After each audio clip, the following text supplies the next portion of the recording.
Terima kasih untuk kehadiran. Oke, direkam dulu. Terima kasih. Oke, selamat malam para peserta seminar. Di malam hari ini kita kembali berkumpul setelah 1 bulan lamanya kita nggak bertemu.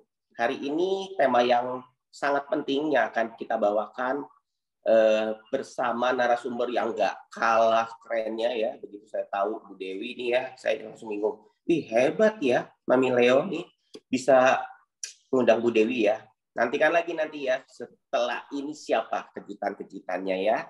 Oke, nggak panjang lebar hari ini Mami peserta seminar salah satu kesulitan kita para orang tua ABK ya adalah kita berinteraksi dengan anak kita. Bagaimana caranya kita masuk ke dalam dunia mereka? Ada istilah namanya dear floor time. Nah, kalau dunia dear floor time ini sudah pasti ya ada beberapa orang yang mungkin sudah kenal ya dengan ibu satu anak ya, nama Ibu Dewi Anggra ini pembicara kita yang akan segera masuk ke dalam seminar ini dan menyampaikan materi-materinya. Ya, Ibu Dewi ini udah 20 tahun berkecimpung. Benar ya, Mami Leo ya? 20 tahun dan kayaknya dia sudah menguasai. Pada saat dia,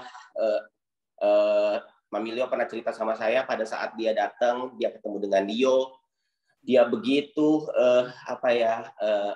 dia begitu terkesima gitu enggak ya, terkesima atau apa gitu tuh ya. Pokoknya dia bingung, dia kayaknya bisa ngajakin Leo tuh ya, apa aja dia bisa ajak main gitu ya. Sehingga dia iya, dia bisa lihat Leo bagaimana gitu ya. Tapi setelah udah selesai gitu, Leo nggak berasa seperti lagi belajar gitu kali ya. Gitu ya. Nah, apakah kita perlu banyak begitu mainan untuk ngajak anak-anak kita main? Apakah kita perlu melakukan trik-trik khusus untuk mengajak anak-anak kita main dan bagaimana caranya? Ya, saya nggak panjang lebar ya. Untuk tata tertib, para Bapak Ibu sudah baca di peraturan di WhatsApp grupnya. Nanti kalau yang mau bertanya di kolom chat ya. Nanti di pertengahan kita juga ada giveaway. Oke, saya nggak panjang lebar. Saya serahkan waktunya kepada Ibu Dewi Anggra ini. Silakan Bu. Oke. Selamat malam Bapak-bapak Ibu sekalian gitu ya, khususnya Mami Leo sama Pak Filio gitu yang sudah mengundang saya di acara ini. Terima kasih banyak atas kesempatannya gitu ya. Semoga pertemuan kali ini bisa memberikan lebih strategi untuk kita terapis atau orang tua untuk bisa lebih memahami apa sih keunggulan anak kita sendiri, apa sih keunggulannya dari anak-anak yang kita pegang kalau kita sebagai terapis gitu ya. Terima kasih banyak teman-teman sekalian dan Bapak Ibu sekalian yang sudah meluangkan waktunya malam minggu ya. Malam minggu waktunya untuk keluarga, tapi dipakai untuk sedikit menambah pengetahuan kita gitu ya. Oke. Betul yang seperti Papa Leo bilang, saya berkecimpung di dunia anak-anak berkebutuhan khusus itu sudah sekitar 20 tahun, gitu ya. Dan baru sekitar tahun 2015, saya mendalami satu metode yang kita tahu adalah Dear Floor Time. Gitu tadinya yang saya tahu adalah floor time itu adalah cuma main di lantai. Gitu. Dulu waktu awal saya belum belajar di tempat yang sebenarnya gitu ya, saya taunya adalah floor time main di lantai. Tapi yang saya bingung, terus mainnya main apa gitu. Atau kalau udah main di lantai, floor time-nya selesai. Ternyata ketika ikut pelatihannya, ternyata tidak semudah itu. Gitu. Tidak semudah hanya bermain di lantai, dan bukan identik kalau main di lantai itu adalah floor time gitu ya. Oke, kita mulai saja ya. Kali ini tema yang diangkat adalah bagaimana membangun komunikasi dua arah timbal balik gitu. Nah, biasanya gitu ya kalau saya mendapat klien gitu ya atau anak-anak yang pernah mendapatkan terapi selain floor time gitu ya. Kadang-kadang orang tua bilang bahwa anak saya bisa bicara kok, banyak sekali kosakatanya gitu. Tapi kenapa ya kok jadi nggak komunikatif? Sering ya kalau orang tua mengalami itu ya, kok perbendaharaan kata di sininya banyak, tapi ketika ketemu situasi tertentu jadi nggak bisa keluar katanya, nggak bisa di-recall kembali gitu. Itu kenapa ya gitu? Ya, jadi yang mau saya bahas di sini adalah apa sih perkembangan bahasa yang nantinya mempengaruhi kemampuan anak ini untuk bisa melakukan komunikasi timbal balik dengan kita gitu. Oke, saya coba share screen ya. Nah,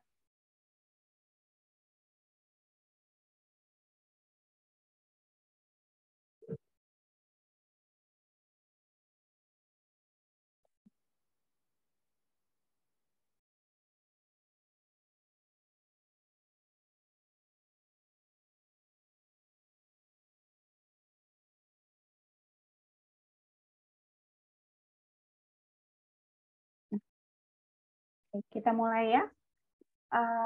Sebelumnya saya ingin berterima kasih sekali kepada Prof. Hardiono yang mengenalkan saya untuk belajar lebih banyak tentang metode ini, dan dengan metode ini saya jadi lebih bisa melihat kekosongan dari kemampuan bahasa anak ini di mana gitu. Jadi bisa mengeluarkan bukan semua ya, kosakata yang sudah ada di pikiran anak ini dan akan keluar sesuai dengan situasi dan kondisi yang memang seharusnya keluar gitu ya. Oke. Sedikit saya bahas tentang apa itu floor time gitu ya. Kalau saya lihat di webnya icdl.com gitu ya, Stanley Greenspan itu menyatakan floor time adalah salah satu intervensi yang digunakan untuk mempromosikan perkembangan individu. Individu itu bisa anak, bisa orang tuanya, bisa terapisnya gitu ya, melalui proses yang penuh hormat ya. Saya bilang penuh hormat karena kita harus respect ya dengan anak-anak yang kita pegang. Kita harus menganggap bahwa anak ini bukan objek, tapi subjek yang kita sedang intervensi. Jadi harus menggunakan hati, gitu ya. Kemudian harus playful, joyful, dan menarik. Itu kuncinya dalam melakukan floor time. Menggunakan apa? Menggunakan kekuatan relationship kita dan hubungan antar manusia. Jadi kalau kita provider gitu ya, provider floor time, pastikan ketika memegang anak itu kita dalam kondisi yang kriteria 4 ini. Menarik, penuh kesenangan, penuh keceriaan, happy selalu, dan respect dengan anak ini. Gitu. Itu kunci yang pertama. Gitu ya. Tujuannya floor time apa sih? Tujuannya adalah membangun kedekatan. Kedekatan dengan siapa? Kedekatan dengan anak ini. Karena tidak semua anak itu bisa langsung dekat dengan kita. Ya. Jadi ada anak yang sifatnya butuh waktu sekian menit, butuh waktu 1 jam untuk bisa dekat dengan kita, atau dalam sebulan itu kita nggak bisa dekat sama sekali dengan anak ini. Nah, kalau menggunakan metode floor time, kita harus tunggu nih. Tunggu anak ini siap. Siap untuk apa? Siap untuk bisa dekat dengan kita, gitu ya. Yang kedua tujuannya apa? Untuk membangun komunikasi. Komunikasi yang diharapkan seperti apa? Komunikasi yang diharapkan adalah anak mampu melakukan inisiatif untuk melakukan komunikasi. Jadi komunikasinya 2 arah. Dan dia tahu apa yang harus dilakukan dan menggunakan kata-kata yang dia sudah punya untuk memberitahu kita apa yang dia inginkan. Oke, yang ketiga adalah tujuannya membentuk perilaku positif. Ya. Yang keempat, proses berpikir. Jadi kalau di floor time itu untuk yang basic sekali gitu ya, yang kapasitas perkembangan emosi 1 sampai 4, itu kita harus melakukannya sesuatu yang real. Sesuatu yang memang dia punya pengalaman. Contohnya apa? Oh, ini tuh kasar ya. Oh, yang ini halus. Oh, kalau ember yang kecil, itu kalau dimasukin bola yang besar nggak muat. Jadi dia harus melihat, dia harus punya pengalaman, dia harus merasakan. Oh iya, nggak muat ya, gitu. Ya, jadi bukan ada gambarnya, ada bola besar, bisa masuk atau tidak. Dia nggak bisa bayangkan. Dia harus real dulu, harus lakukan, harus pegang, harus rasakan tubuhnya, gitu. Ya. Kemudian kalau sedikit disimpulkan, diringkas gitu ya, floor time itu apa? DIR-nya, D-nya mengacu ke developmental. Developmental itu kita ibaratkan sebatang pohon. Ya, semakin diameternya luas, besar, semakin baik kapasitas emosi yang dihasilkan. Oke. I-nya adalah akar, ibaratnya akar. I itu kaitannya dengan apa? Dengan profil unik. Ya, masing-masing anak ini punya profil yang unik. Gitu, ya. Profil uniknya apa? Satu dari segi sensori modulasi. Jadi ada anak-anak yang butuh banyak input, ada yang kekurangan input. Kalau butuh banyak input atau terlalu sensitif misalkan dengan input tertentu, anak ini akan mudah sekali marah misalkan. Kalau yang berkekurangan ya kita harus bangkitkan supaya dia lebih alert gitu ya. Kemudian ada visual. Seberapa sih jarak kita? Kalau Mami Leo ingat tuh waktu saya main sama Leo pertama kali ya, saya nggak bisa deket ya, Mami ya. Saya harus jauh. Karena apa? Ketika saya dekat, Leo sudah melihat dengan sudut mata gitu. Ini orang siapa sih gitu. Kalau udah ada signal tertentu, saya harus baca itu. Supaya saya tahu regulasi dia ada di mana. Kalau dia merasa terancam, dia pasti akan cemas. Kalau saya semakin maju, dia pasti akan semakin cemas. Ketika cemas meningkat, emosi yang lain, misalkan perilaku akan banyak muncul, gitu ya. Jadi penting sekali kita harus memperhatikan profil unik anak ini. Sebelum kita pegang nih, sebelum kita intervensi, harus tahu dulu. Taunya dari mana? Ya dari hasil observasi kita, penglihatan mata kita. Biasanya orang tua jago sekali nih, Mami ya. Biasanya nih, kenal sama anaknya. Oh, anak saya bisa, Bu, suara kenceng. Oh, anak saya justru harus suaranya yang heboh gitu. Oh, kalau anak saya nggak bisa nih, kalau cuman Leo gitu. Nggak bisa. Jadi harus Leo gitu. Jadi ada intonasi, ada afek, ada mimik yang keluar sama gestur. Tuh, nah, baca itu bahwa oh ada orang lain yang nyaman yang mau main dengan aku. Gitu. Nah, R-nya relationship. Relationship itu ibaratnya kalau di pohon tuh nutrisi. Matahari, tanah, pupuk itu nutrisi yang akan memperkuat batang ini menjadi lebih besar. Jadi kalau nutrisinya oke, akarnya kuat, pohon ini akan kokoh.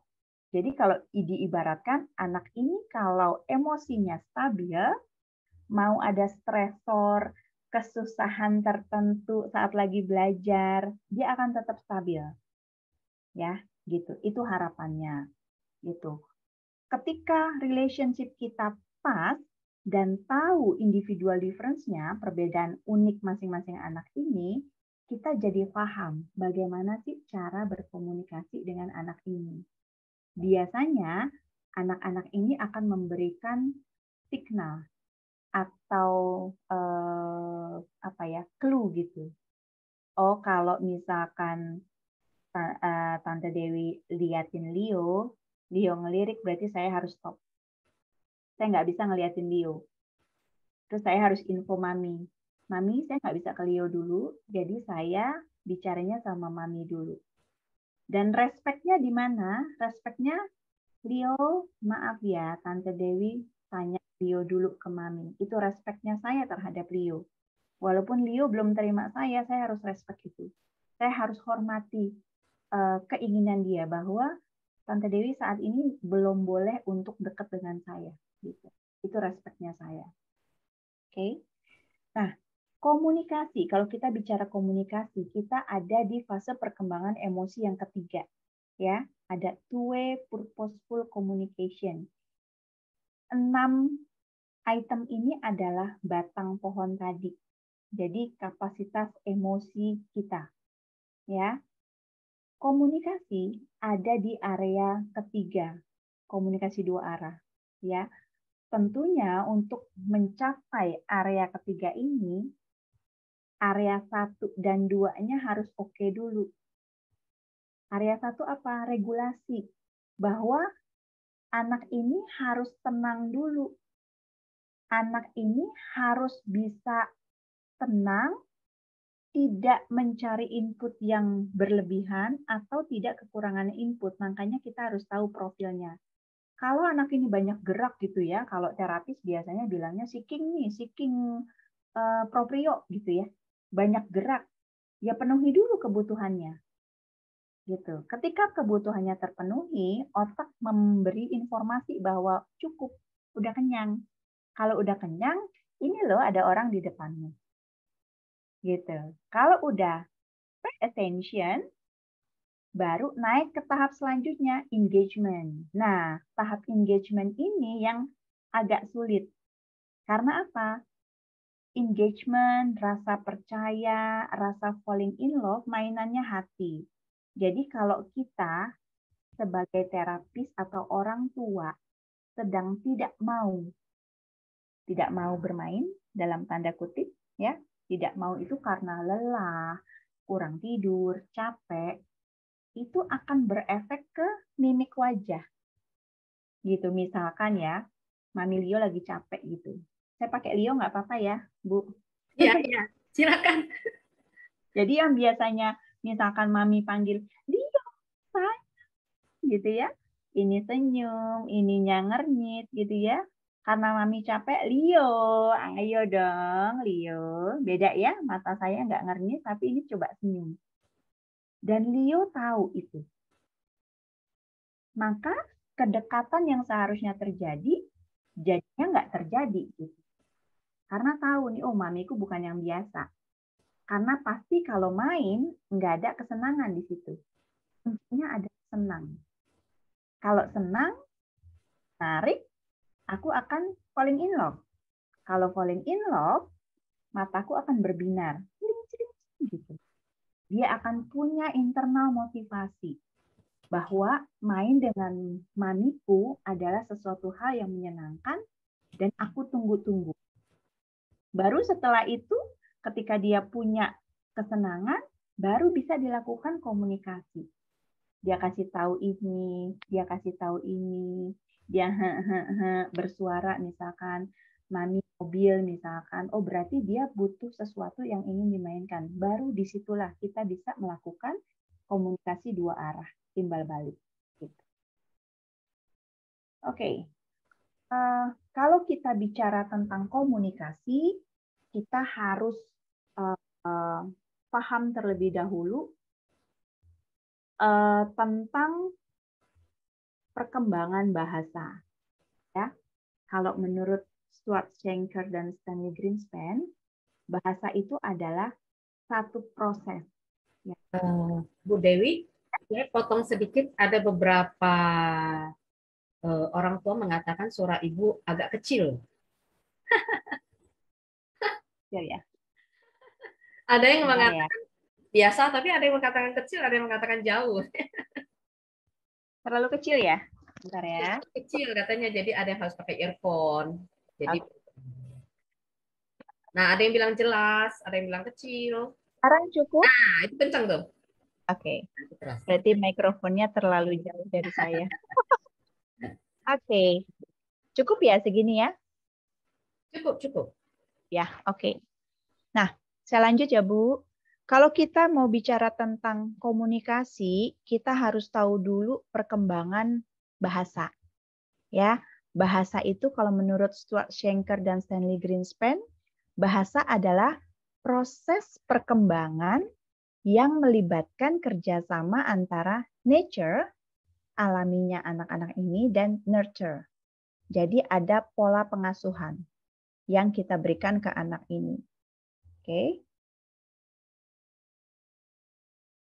Nah, perkembangannya apa? Supaya anak-anak ini dari yang tidak memahami kata sampai dia memahami kata. Sampai waktu itu ada ya Bu, Leo itu tiba-tiba langsung teringat buku ceritanya ya. Ya, ya. Tentang apa waktu itu? Loli. Lollipop ya? Loli.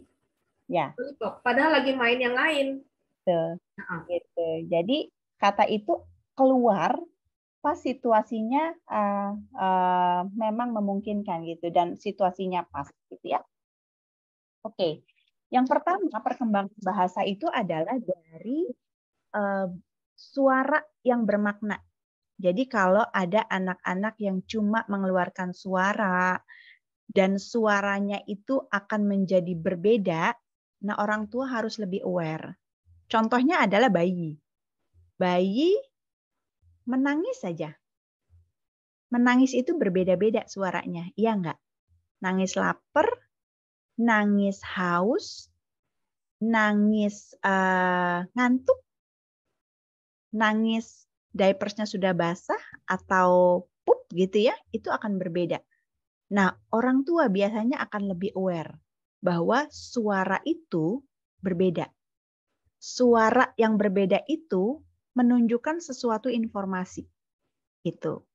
Terus yang kedua, seiring perkembangan usia dia, bayi itu akan mengatur suara dan gestur tubuh. Contohnya apa? Ketika dia senang, bayi-bayi itu akan mengeluarkan suara disertai gerakan tangan dan kaki secara bersamaan. Jadi kalau misalkan bayi senang, tangannya gerak-gerak, kakinya juga ikutan gerak. Dan biasanya ekspresi wajah itu akan ikut. Gitu ya. Kemudian seiring berjalannya waktu lagi, usianya bertambah, dia mempunyai maksud dan keinginan. Ya. Maksud dan keinginannya apa? Contohnya adalah ketika dia melihat jus atau melihat susu, dia pointing, tunjuk, berarti dia sedang punya keinginan untuk melakukan sesuatu. Bahwa aku sedang haus. Next-nya itu akan menjadi apa? Haus kaitannya dengan susu. Ya, akan muncul tuh konsep sebab akibat. Kalau aku haus, aku tunjuknya susu. Berarti susu itu untuk yang kalau rasanya begini. Aku pointing makanan kalau aku lapar. Gitu ya. Kalau aku lapar, aku tunjuknya makanan, bukan minuman. Gitu ya. Kemudian dia akan berkembang menjadi kata. Kata ini ya yang kalau kita mau anak-anak ini memahami satu kata gitu ya. Atau dia memahami simbol. Kata itu adalah simbol. Misalkan satu itu untuk yang angkanya segini atau tulisannya begitu, itu namanya satu. Itu simbol. KFC. Anak-anak tahu ya. KFC bisa baca gitu. Itu simbol. Ya, KFC itu yang di dalamnya ada ayam, fried chicken. McD.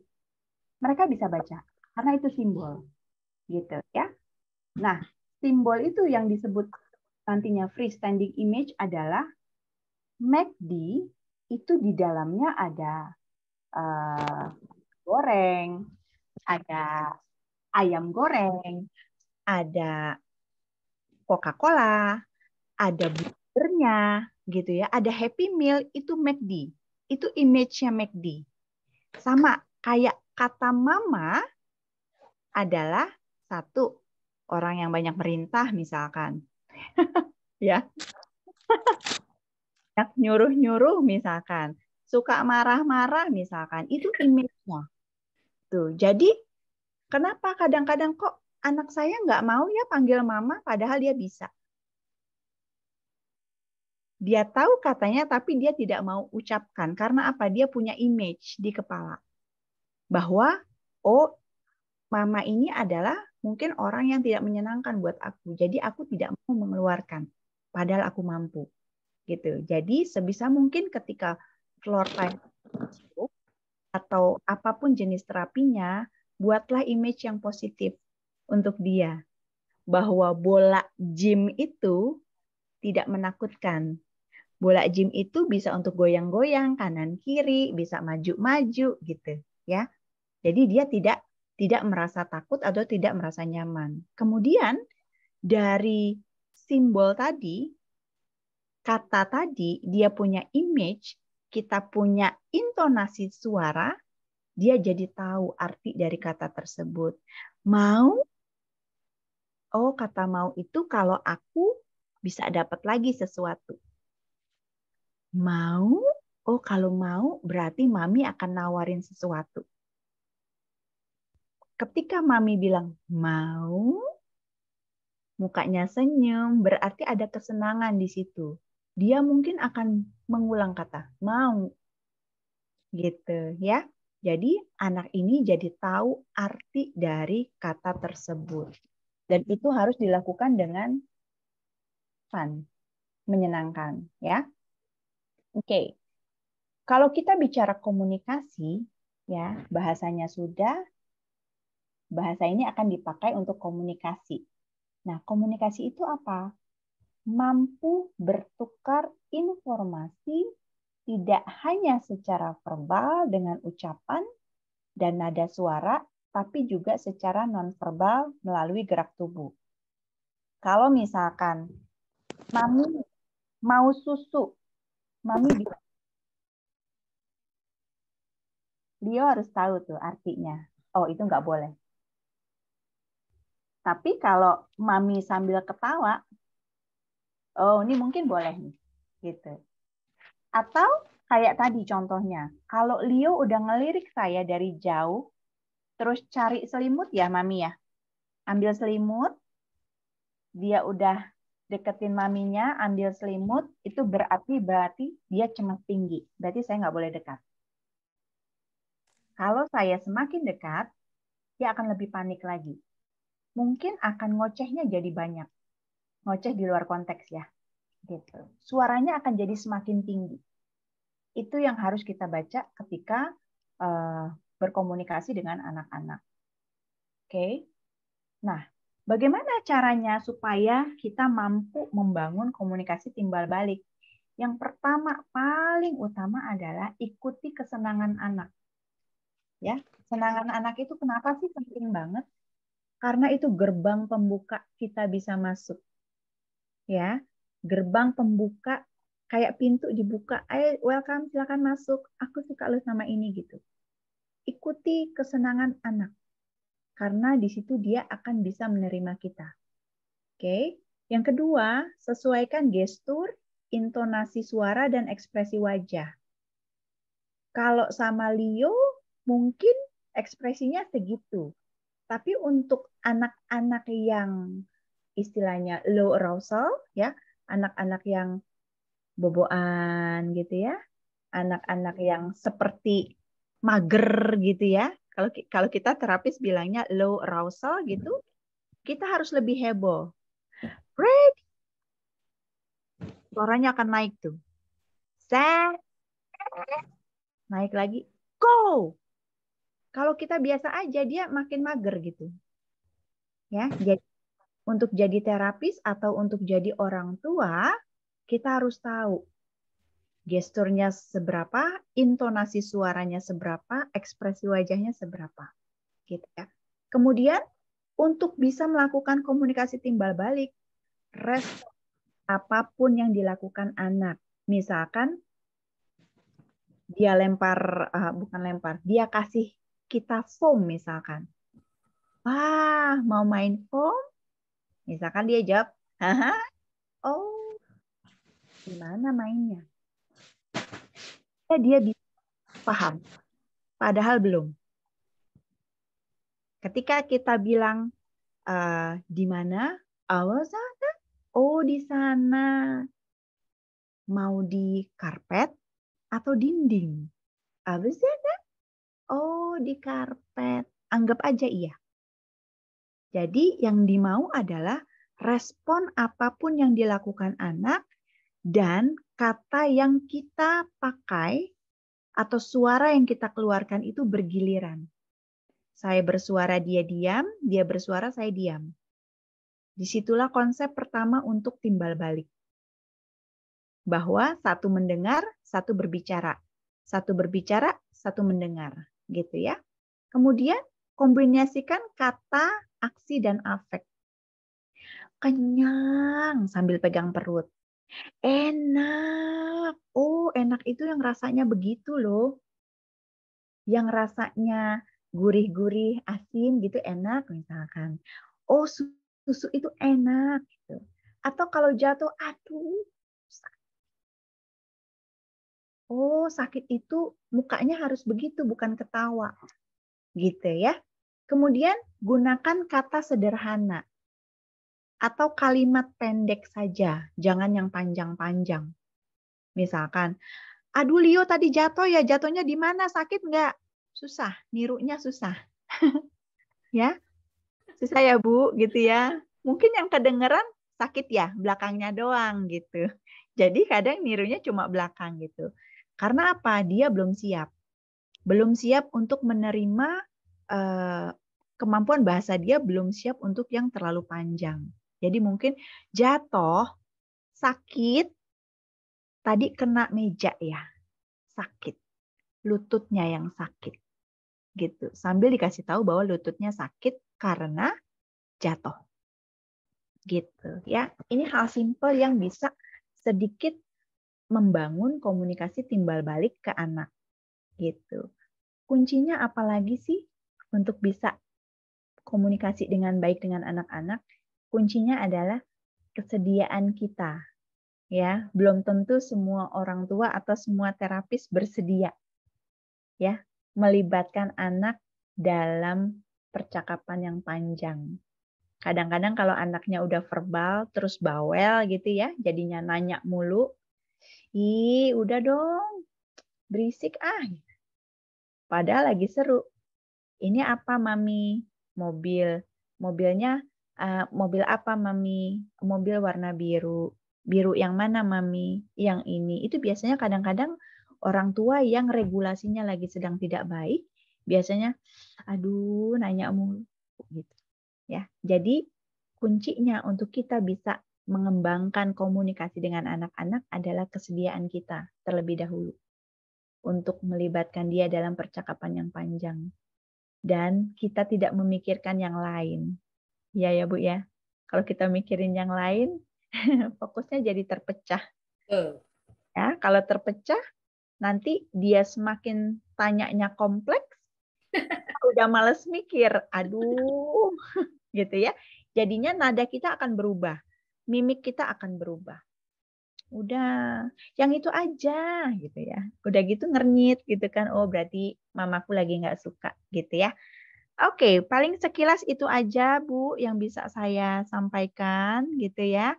Sedikit tentang komunikasi timbal balik gitu. Materinya sampai di sini. Selanjutnya kita akan ada tanya jawab ya Bu ya.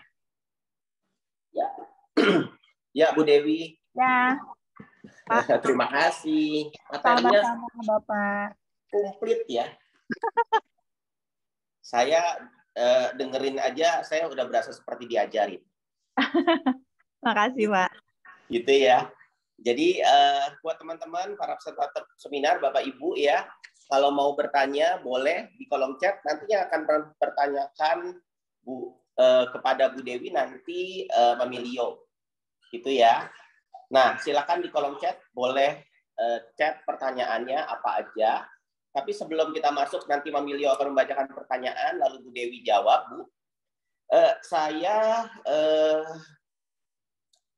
Saya mau minta Bu Dewi tolong kasih satu pertanyaan tentang materi yang tadi, karena kita mau bagiin giveaway ini. Oke. Ini ya, Mami ini benar ya? Ini 1 apa 10 nih?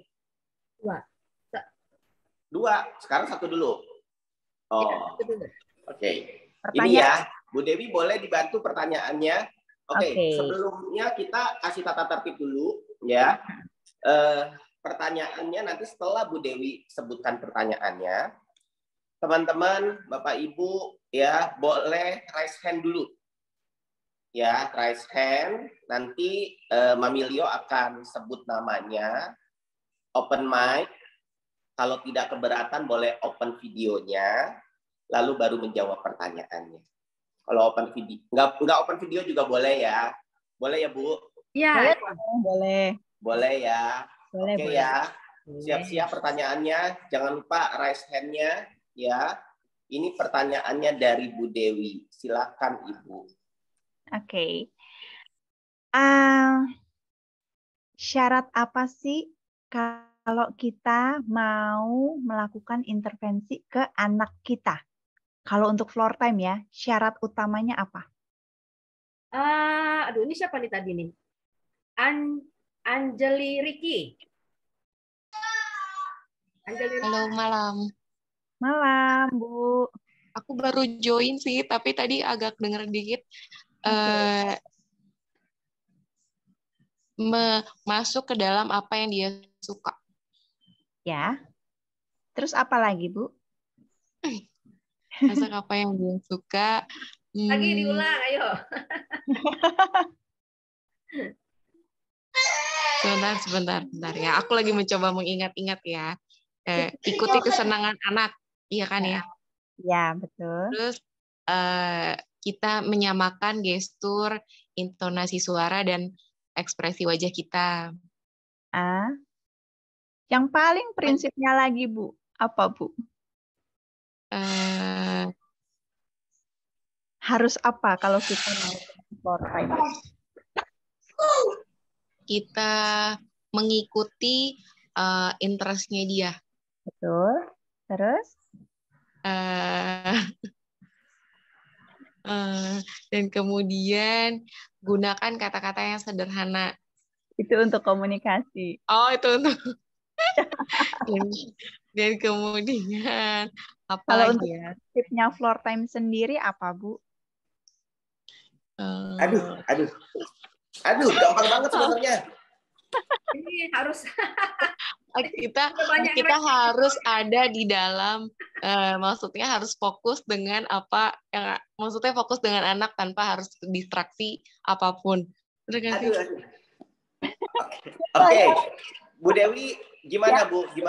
Itu udah mewakili? Belum. Belum ya Bu? Belum. Oke.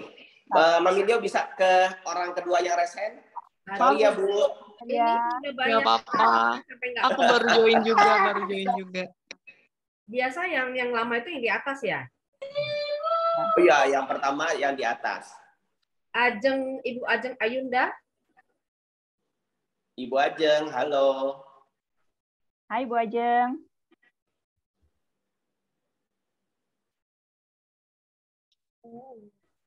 Ibu Ajeng. Iya. Hai, Bu. Oke. Silakan Bu Ajeng. Yang pertama penuh hormat ya. Ya. Penuh hormat, terus harus playful, maksudnya kita benar-benar ngikutin kesenangannya si anak. Terus harus menarik. Misalnya dia suka mobil-mobilan, ya udah kita maksudnya kita menarik perhatiannya dengan mobil-mobilan gitu.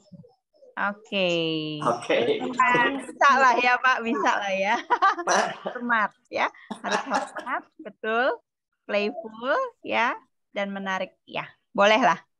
Boleh ya, Bu. Oke. Boleh. Selamat Bu, Selamat ya, Bu. Iya, sama-sama. Nanti admin yang akan kontak Ibu untuk kirim hadiahnya ya, Bu Ajeng. Bu Ajeng ya?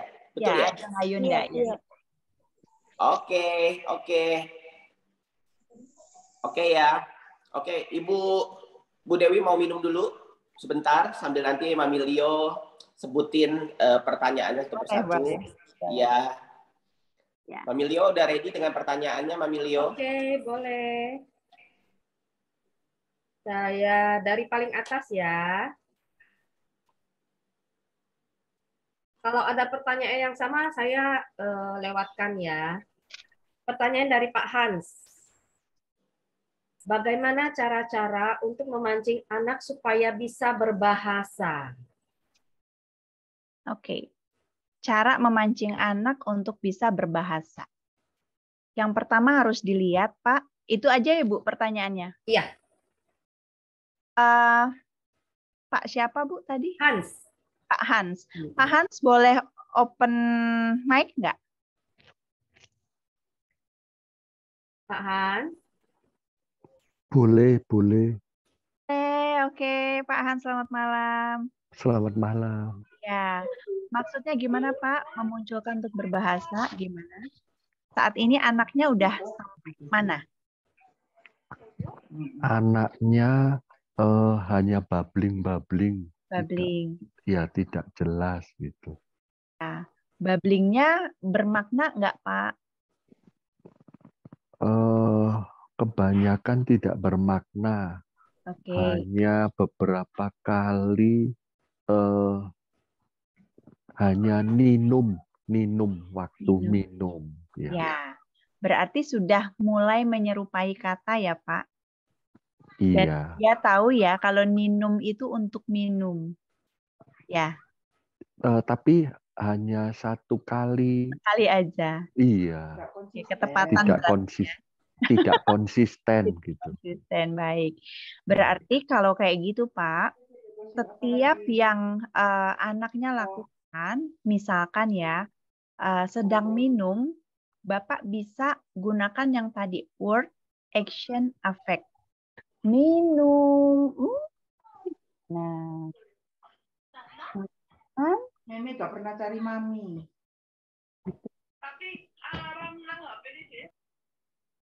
Mau makan. Nih, buat Cece misalkan. Jadi satu kata jangan panjang-panjang. Dan jangan diinstruksi. Saya sering tuh bilang sama Mami Leo ya, Bu. Karena ketika dia suka, dia akan mengeluarkan lebih banyak suara. Lama-lama dia akan tahu suara itu mengarah ke hal yang tertentu. Misalkan, bukan baba. Misalkan, bi, oh itu untuk mobil. Ma, bisa untuk mama, bisa untuk makan. Jadi ketika dia mengeluarkan itu, Bapak bisa respon. Mama, oh iya makan. Mau yang mana? Bapak, oh mau ayam. Tapi jangan diinstruksi ulangi ya, ulangi gitu, jangan ya Pak. Biar dia senang dulu mengeluarkan katanya. Gitu Pak.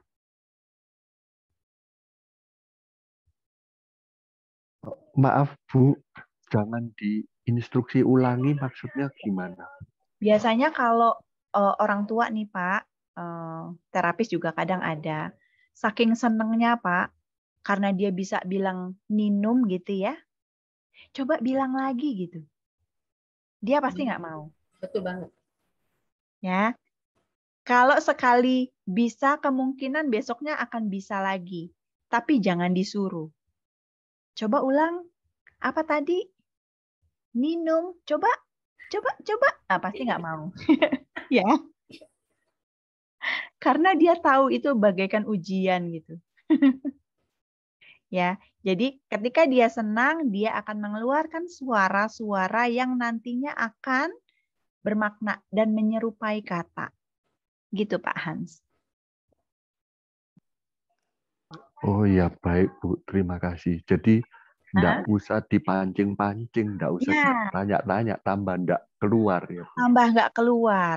Kalau dia melakukan sesuatu, yang bisa Bapak lakukan adalah membahasakan. Oh, Oh, itu burung di atas. Wah, kucing jalan di bawah. Sambil tunjuk. Itu akan membantu dia memahami suatu kata. Ya, Baik, terima kasih banyak, Bu. Sama Pak Han. Ini kami juga ngalamin banget sama Leo ini. Leo kalau kita yang suruh ya nggak mau, tapi tiba-tiba dia bisa ngomong sendiri, ngakuin sendiri, bukan aja dikatakan.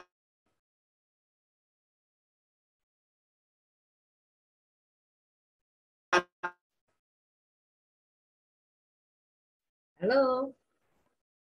Nge-freeze ya, Bu? Iya, suara saya kedengeran nggak? Kedengeran? Oh, oke. Papanya yang nge-freeze berarti. Oke. Pertanyaan dari Ibu Paula Amalia. Ketika pertama kali bertemu dengan anak berkebutuhan khusus nonverbal, apa yang harus kita lakukan? Oh, ini sepertinya terapi sepertinya ya. Ketika pertama kali bertemu dengan anak berkebutuhan khusus nonverbal, apa yang harus kita lakukan pertama kali? Berbicarakah? Melihat pada anakkah? Gesturkah? Oke. Kalau dari sisi floor time, yang saya lihat pertama kali adalah respon si anak.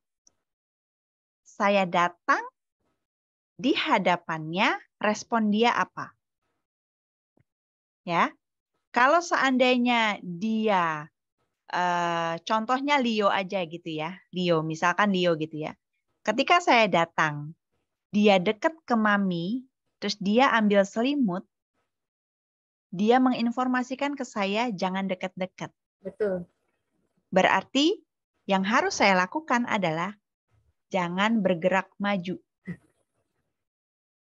Tetap di situ. Tapi kan nggak mungkin 1 jam terapi diam aja. Ya kan? Bu, saya nggak bisa maju soalnya ke anak ibu gitu. Ya nggak mungkin 1 jam terapi diam doang. Gitu ya. Nah, apa yang bisa kita lakukan? Bagaimana caranya mentransfer emosi positif kita melalui mimik, melalui gestur bahwa saya aman. Gitu. Kalau dia bisa menginformasikan bahwa saya udah bersedia loh dideketin, biasanya apa? Dia yang akan memberikan clue. Misalkan apa? Dia lewat deket kita, senggol dikit. Ada yang begitu. Berarti kalau kita sebagai terapis, kita harus tahu kapan saya harus maju, kapan saya harus mundur. Kapan saya bisa ngomongin dia. Ngomongin ya. Karena belum tentu yang di hadapan kita yang tidak verbal itu, yang belum verbal, bukan tidak verbal, belum verbal itu tidak memahami sesuatu. Ya. Mungkin kita nggak tahu kalau dia paham. Jadi, respeknya apa? Izin. Ya. Saya boleh dekat nggak? Ngomong sendiri nih ya, boleh dekat nggak? Kalau dia tapi mukanya cemas, berarti nggak boleh. Ya udah, Tante Dewi di sini ya. Gitu. Jadi yang harus diperhatikan adalah respon anak itu apa. Jangan pas datang, anaknya cemas, kita langsung pegang, ambil, goyang-goyang di jimbol gitu ya. Wah, nangis Pak. Itu sih, Bu. Oke. Lanjut ya. Sudah cukup? Kejawab kah? Sudah cukup, Bu Paula?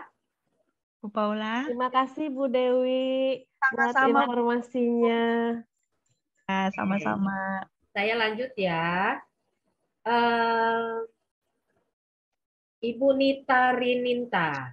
Bu, bagaimana menjalin komunikasi dan mengajarkan anak, tapi anaknya ASD hiperaktif, lari terus. Anak saya sulit sekali tabletop. Oke. Mengajarkannya mengajarkan apa nih? Ibu Nita. Boleh Iya. Ya. Iya. Jadi saya mengajarkan tag, gitu, labeling, kartu-kartu itu mengajarkan di tabletop itu sulit sekali fokus. Jadi anaknya fokusnya itu cuma sebentar, dia lari lagi gitu. Apakah ruangannya yang salah atau kayak gimana? Tapi saya coba di ruangan lain juga sama, dia lari-lari terus kayak seperti nggak mau belajar gitu, Bu. Oke. Gitu. Kalau lagi nggak belajar, lari-lari juga nggak, Bu? Kalau lagi nggak belajar ya kadang lari-lari trampolin main kayak gitu. Tapi saya coba kemarin itu kan kasih main sama dia main bola gitu. Anaknya suka sekali, kontak matanya juga banyak gitu. Jadi main bola lempar, simpan, dia mau gitu mengikuti instruksi dan lain-lain gitu. Tapi ya kitanya harus seperti main sama dia gitu. Seperti itu gitu. Kalau biasanya ya Bu, biasanya dia tahu nih spesifikasi bola sama dengan play. Kartu sama dengan belajar. Iya. Nah, itu kalau ada terapisnya nanti Ibu bisa tanyakan apakah dia murni lari-larinya itu adalah memenuhi kebutuhan input bergeraknya atau perilaku menghindari tugas karena belajar gitu. Kalau saya di floor time, saya mau mengenalkan misalkan Ibu lagi ngenalin apa Bu di tabletopnya? Iya, benda-benda seperti itu atau enggak ya labeling benda-benda dia sudah bisa sih, kayak beberapa benda gitu, meja apa, tapi itu keluarnya bukan pada saat di tabletop. Justru pada saat dia kapan gitu dia keluar tuh katanya dan jelas gitu, meja gitu. Seperti itu. Ya, berarti kata itu belum bisa sesuai konteks ya, Bu. Nah, kalau mungkin Ibu bisa coba rubah sedikit pola belajarnya, ya, misalkan Ibu mau ngenalin sesuatu yang real, mobil. Mami mau dong mobil. Iya. Mobil. Wah, mobilnya bagus. Warna apa ya? Biru misalkan. Kalau dia bisa dia tahu warna biru, konsep warna ya, mungkin dia akan keluar karena dia happy. Gitu. Okay. Tapi kalau udah langsung warna apa, ini apa, yang di hadapannya nggak senyum gitu ya Bu, karena mungkin ada harus belajar gitu kan. Jadinya anaknya nggak happy. Kalau nggak happy, mogok keluar suara gitu. Oh, baik. Ya. Jadi mungkin sambil main bisa, Bu. Kayak kemarin saya cerita sedikit ya tentang Leo ya, Bu. Leo pernah baca buku cerita ya, Bu ya, buku cerita toko gitu ya. Toko kue Ibu Tuti. Toko kue Bu Tuti. Di situ ada lollipop ya, Bu. Iya, betul. Saya tidak pernah tahu kalau Leo punya buku itu. Ya. Ya, karena dia sedang main Play-Doh, yang ada di pikiran saya adalah Play-Doh ini harus bisa membuat Leo komunikasi dengan saya. Apapun yang Leo buat, saya harus hargai. Wah, bagus banget, walaupun nggak berbentuk. Ya, Bu? Iya. Hanya respect. Dan harus respon dengan apa yang dia lakukan. Awalnya bikin bakmi ya, Bu? Ya, bakmi. Ya, awalnya bikin bakmi. Bakmi, karena itu yang dia bisa. Ya. Tapi saya harus expand kemampuan dia, nggak cuma bakmi dari Play-Doh. Akhirnya bikin yang lain, bikin kue lah, bikin tart, jadinya gitu ya. Terakhir digulung-gulung sekalian fine motor gitu ya. Taunya saya bikin lollipop dan dia jadi nyambung ke buku yang dia punya. Dia langsung lari ambil bukunya, Bu. Lari ambil bukunya dan dia buka ternyata ada lollipop. Gitu. Coba kalau disuruh, ini apa? Lollipop pasti nggak keluar. Ya. Gitu. Jadi ketika pengalaman itu menyenangkan, ketika dia happy, kata itu otomatis keluar. Gitu. Tapi yang di depannya juga harus happy ya, Bu. Iya. Gitu. Iya, Bu. Ya. Kejawab, Bu Nisa? Iya, sudah. Terima kasih, Bu. Lanjut Sama. ya. Terima kasih Bu Dewi. Sama-sama, Lanjut Bu. ya Bu. Ibu Susmi Hayati. Ini saya juga harus kejar-kejaran sama waktu Bu. Pertanyaan banyak masuk. Malam Bu Dewi mau bertanya. Malam, Ibu. Bagaimana jika anak sudah mau bermain dan berinteraksi dengan kita, tapi hanya mau main dengan cara yang anak minta kita tirukan anak? Seperti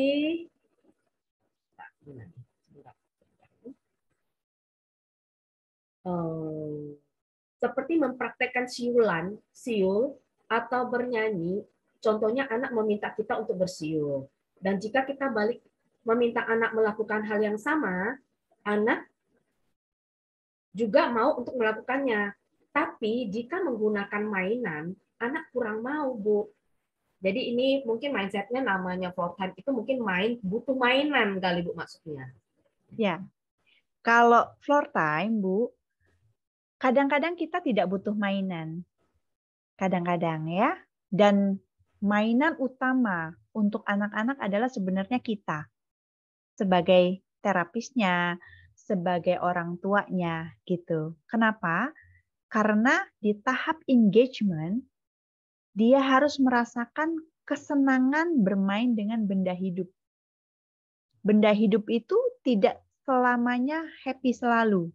Ya, kalau misalkan TV atau mainan yang dia suka tuh ya, dimainkan 24 jam itu happy selalu. Kalau kita enggak, ada senyumnya, ada enggak sukanya gitu ya. Nah, gimana caranya kalau seandainya dia sudah mau menyuruh tapi caranya yang dia inginkan terus? Caranya satu, pura-pura enggak bisa.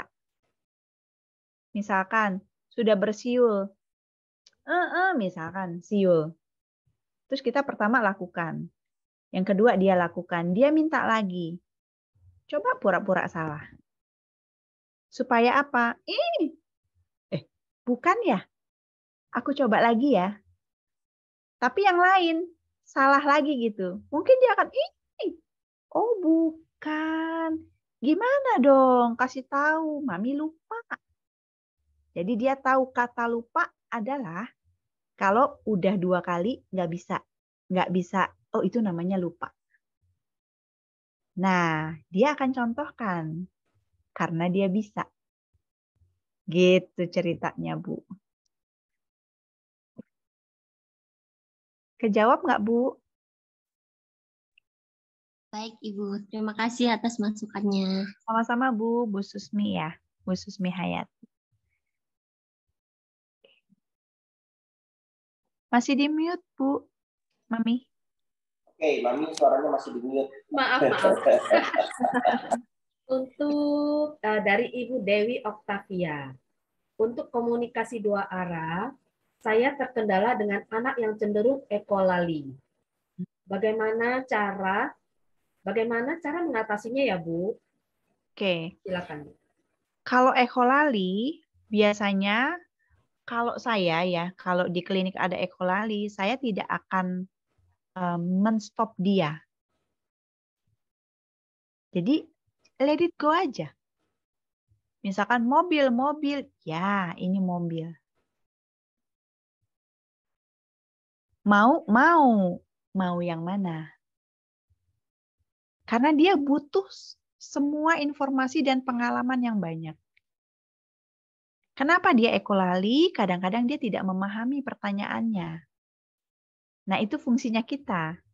Ya, tahap perkembangan bahasanya ada di mana? Dia sudah paham atau belum? Kalau belum paham, berarti kita harus mengulang proses itu supaya dia menjadi paham.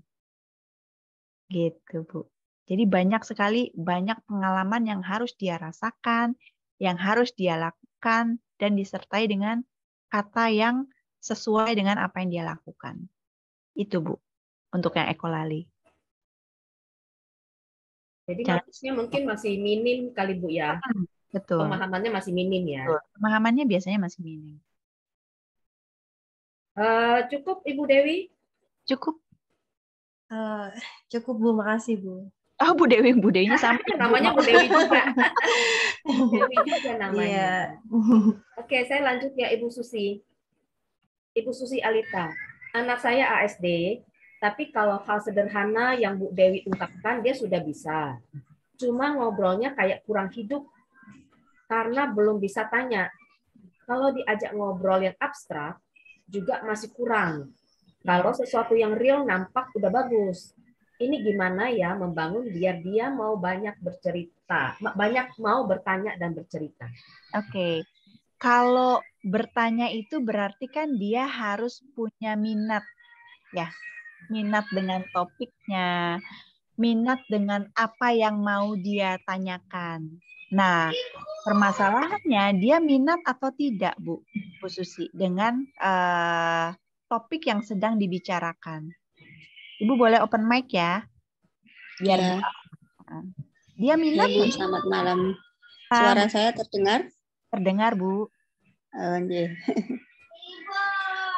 Sebenarnya anaknya itu cukup lumayan paham bahasanya itu udah lumayan. Tapi itu ganggu dia teriak-teriak. Apa ya? Kayak kurang, belum pernah bisa bertanya itu loh. Ya. Walaupun itu menarik dia untuk hal-hal yang menarik buat dia, itu pun dia juga belum pernah bertanya. Oke. Karena kalau bertanya itu butuh keinginan dan maksud, Bu. Butuh motivasi. Dan ingin tahu. Punya siapa? Mungkin dalam percakapan Ibu dengan dia, Ibu bisa selipkan itu. Mau dong, apa rasanya ya? Sesuatu yang membangun penasaran gitu. Kok bagus amat nih, punya siapa ya? Tapi jangan diinstruksi ya, tanya dong gitu. Jangan ya, Bu. Karena kalau kita bertanya ya kayak Ibu bertanya ke saya kan, Ibu karena pengen tahu gitu ya. Iya. Nah, itu dulu yang dibangun, penasarannya. Kita melakukan sesuatu, dia penasaran nggak? Nungguin gitu, ngeliatin gitu. Itu sebelum ke pertanyaan ya. Gestur dia menunjukkan itu nggak? Itu dulu yang dibangun. Dia masih cenderung kalau sama, misalnya kan dia udah kelas 1 ya, udah di sekolah itu masih cenderung cuek gitu loh. Masih itu dia. Belum tertarik di kelas pun dia juga belum tertarik sama gurunya buat bertanya, tapi kalau pelajaran itu dia cukup bagus. Maksudnya paham, paling besar ujian pun juga nilainya bagus-bagus. Iya, gitu. Ada yang miss di situ, Bu. Ada fase yang miss. Yang miss adalah dia penasaran nggak dengan apa yang akan kita lakukan. Contoh misalkan kalau saya sama Leo nih, Bu. Saya mainan ya, Bu ya. Edo di depannya, terus nanti dia begini. Itu rasa penasaran dulu yang dibangun. Supaya nantinya dia akan muncul, apa tuh? Tapi kitanya harus menarik dulu supaya supaya menarik minat dia untuk ngelihat kita gitu. Nah, itunya miss. Iya. Ya, di anak Ibu gitu. Jadi itu dulu yang dibangun sebelum rasa tertarik secara verbalnya muncul. Ya. Iya, Bu. Terima kasih. Sama-sama, Bu Susi. Lanjut ya, Bu Dewi. Ya, silakan, Bu. Dari Bu Lilis Sugiarti. Malam, Bu Lilis. Selamat malam. Bagaimana jika anak sudah punya respon ngeyel atau mempertahankan apa yang dia yakini, padahal salah? Jika kita berusaha betulkan, anak akan marah. Misalnya, papa mau kerja. Kita kasih tahu kalau papa mau kerja. Tapi anak taunya papa mau sholat. Jadi anak berusaha meyakinkan kita semua kalau papanya mau sholat. Ya. Oke. Kalau dilihat, kemungkinan besar ya Bu, anaknya Bu Lilis itu udah ada di FEDC 4. social problem solving. Di social problem solving itu akan muncul yang namanya ego. Egonya lagi tinggi-tingginya. Pengennya juga. Gitu ya. Kalau pengen A, ya harus A. Nah, di situ orang tua atau terapis harus ada satu tingkat di atas anak. Ya kan? Egonya lagi tinggi, betul. Jadi harus ada satu tingkat di atasnya. Misalkan, Papa mau kerja, kan bajunya beda sama mau sholat ya, Bu? Ya, jadi bisa coba lihat Papa bajunya baju sholat atau baju kerja. Misalkan sholat. Kalau sholat pakai baju apa? Jadi bukan kita melarang, nggak boleh itu Papa mau kerja gitu. Supaya yang memutuskan sebenarnya dia gitu. Kita mengarahkan supaya yang mengambil keputusan adalah dia. Dengan logika berpikir dia. Karena dia tahu mana yang real, mana yang enggak. Dia tahu sebenarnya itu mau kerja. Tapi aku bilang aja mau sholat supaya aku bisa ikut. Gitu. Nah, itu harus ada negosiasi, Bu. Di tahap keempat, kita sudah harus negosiasi. Kalau kerja, ya mohon maaf, nggak bisa ikut. Kalau mau nangis, ya nggak apa-apa. Nangis dulu aja.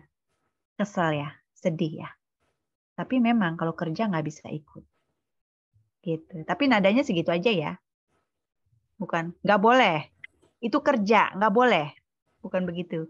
Gitu. Jadi nadanya harus tetap di seseorang yang respect sama dia atas keinginan dia. Gitu. Boleh naik nggak nadanya? Boleh. Pastikan dia tidak, ketika nada kita naik, pastikan dia tidak merasa bahwa dia itu tidak benar keseluruhan. Ya, yang nggak benar cuman pas ini doang, nggak keseluruhannya gitu. Pas momen kamu mau ikut orang kerja gitu doang. Itu doang ya, nggak kesemuanya aku nggak suka di kamu gitu. Itu sih Bu Lilis. Cukup ya Bu Lilis.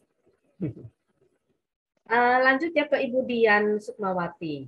Bu Malam, Mbak Dian. Bu Dewi. Halo Mbak Dewi. Ya. Bu Dewi, apa yang Ya. terjadi pada anak yang tidak selesai-selesai regulasi dirinya hingga berbulan-bulan terapi? Apa yang harus digali lagi dari si anak untuk bisa mengatasi masalah regulasinya tersebut? Oke. Oke, Bu Lilis komentar ya. Atur nada ya. Ya. Oke, Mbak Dian, regulasi itu kalau di floor time kan memang tahap pertama ya. Iya. Tahap pertama banget.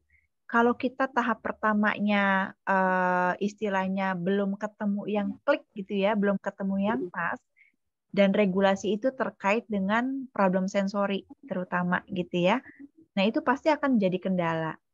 Gitu. Nah, kadang-kadang gini, kalau terapis ya, contoh misalkan saya pernah nemuin gini, anaknya banyak bergerak. Kalau secara teori, pasti kebutuhannya adalah proprio gitu ya. Kalau anak banyak bergerak, diberikan proprio secara teori, betul. Tapi proprio yang seperti apa yang harus diberikan? Yang sifatnya seperti apa? Contoh misalkan, pas nggak kalau anak lari-larian kondisi high arousal tapi diberikan lari-larian lagi karena kebutuhan proprio. Pasti dia akan nambah high. Kalau seandainya kita berikan proprio yang sifatnya untuk calming, ya untuk menenangkan, which is itu joint kompresi, gitu ya, which is itu deep pressure, which is itu heavy work activity, gitu ya, itu pasti akan lebih bisa kelihatan regulasinya akan menurun. Dan harus lihat responnya seberapa lama. Misal, kita kasih deep pressure, tenang sebentar. Tapi habis itu lari lagi kencang. Berarti frekuensi memberikan pressure-nya harus lebih sering. Nah, aktivitasnya disesuaikan. Gitu. Disesuaikannya seperti apa? Misalkan dia lagi lari, tangkap, pressure, dia lari lagi. Dia lari lagi lewat, tangkap, pressure, dia lari lagi. Nanti lama-lama akan berkurang karena kebutuhannya terpenuhi. Paling di cross check di area sensori mana yang memang belum terbaiki sampai saat ini. Kalau maaf di sela ya, Pak, ya, Bu Dewi. Hah?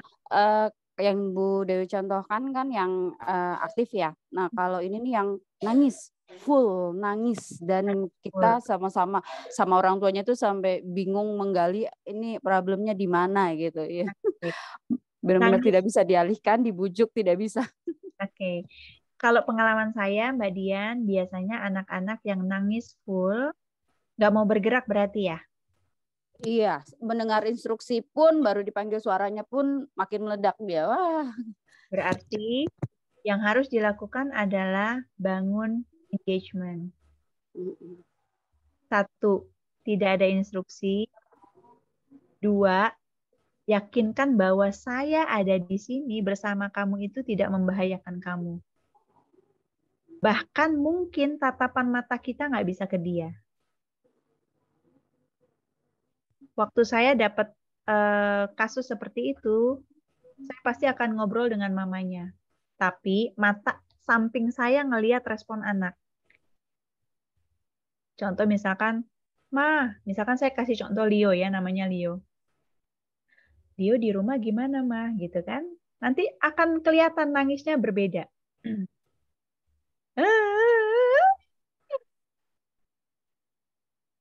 Oh, berarti mungkin dia cerna.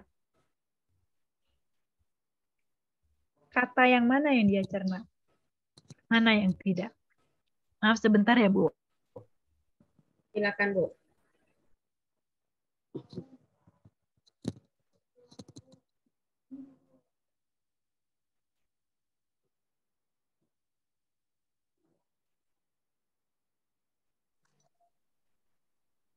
Oke, sambil nunggu Ibu ya, biar nggak diem gitu ya, saya akhirnya bisa ngomong. Bu Dewi ini melakukan coaching kan ya Bu, dengan beberapa cara ya Bu, ada coaching online, ada coaching yang visit one on one gitu ya Bu, atau secara grouping gitu ya Bu Dewi ya. Bu Dewi. Betul, Pak. Oke, Bu, bisa dijelaskan Bu yang gimana, misalnya one on one itu bagaimana, online gimana gitu. Oke. Kalau one on one, maaf ya suaranya jadi batuk ya Bu ya. Tiba-tiba batuk. Iya, gatel. Ya. Jadi kalau one on one itu saya bisa datang ke rumah, visit gitu ya, datang ke rumah, saya coaching orang tua. Seperti yang saya lakukan ke Mami Leo. Bu, begini-begini, nanti perhatikan ya Bu, kalau Leo udah pegang selimut, kalau Leo udah begini, Ibu harus stop. Gitu, itu coaching one on one. Kalau melalui online, biasanya saya akan minta video, Pak. Minta video supaya apa? Kita bahas bareng-bareng. Yang ingin diharapkan adalah orang tua lebih memahami anak mereka. Ya, kadang-kadang karena kita sehari-hari pegang anak, kurang melihat sesuatu yang mereka informasikan. Atau kadang-kadang kita terlalu banyak memberikan, padahal dia sudah menginformasikan cukup. Atau dia capek. Itu kalau video. Jadi kalau video saya akan bahas videonya. Video mungkin sekitar 15 menit gitu ya. Orang tua main dengan anak atau pengasuhnya main dengan anak. Kita akan bahas bareng-bareng, akan diberikan PR. Kemudian minggu depan kita akan evaluasi dan berikan lagi video yang selanjutnya. Jadi berkesinambungan. Itu yang sudah berjalan. Nah, kalau yang terbaru ini ada grup, Pak. Grup misalnya Mami Leo punya teman 5 orang, maksimal aja 5. Gitu ya. Mau di coaching.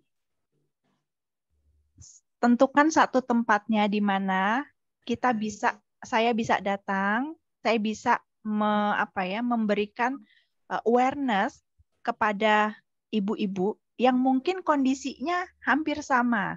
Misalkan anak saya aktif sekali, anak saya babbling doang tapi nggak keluar suara misalkan gitu. Kan itu hampir sama kondisinya. Itu bisa saya datang untuk apa ya? Untuk bisa meng-aware-kan, Bu, nanti caranya begini ya. Ibu bisa. Okay. Ya. Untungnya sekarang zaman online ya, Bu. Jadi lebih gampang ya. Walaupun di luar kota ya. Iya, walaupun saya pribadi merasakan lebih efektif kalau ada touching langsung. Pasti ya, Bu, pasti. Kita masih. Ini tadi saya baca di chat, saya mau. Udah pada ada yang mau.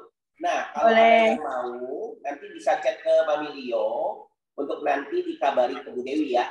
Gitu ya. Ya. Boleh Pak. Terima kasih. Iya. Bu Dewi, kita lanjut ke pertanyaan selanjutnya. Waktunya tinggal 15 menit, cukup nggak ya? Boleh. Kayaknya. Silakan, Mami. Dari Ibu Ika. Ibu Ika, selamat malam Bu Dewi. Malam Bu Ika. Izin bertanya, apakah Dear Floor Time bisa tetap efektif untuk anak-anak yang sudah lebih dulu mendapat intervensi Aba Fibi? Contohnya Mami Leo ya. Masih bisa efektif, Bu. Bisa efektifnya kenapa?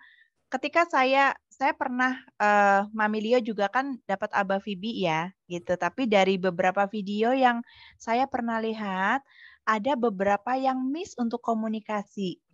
Nah, saya mengisi kekosongan itu supaya yang kosong diisi, kapasitasnya jadi bisa muncul gitu. Aba Fibi membantu sekali. Kalau penerapannya oke, karena di klinik pun waktu itu kita kan pakainya Aba Fibi. Gitu, dan pernah lihat realnya pengajarnya datang dan itu kalau sekilas mungkin kelihatannya kayak floor time. Gitu.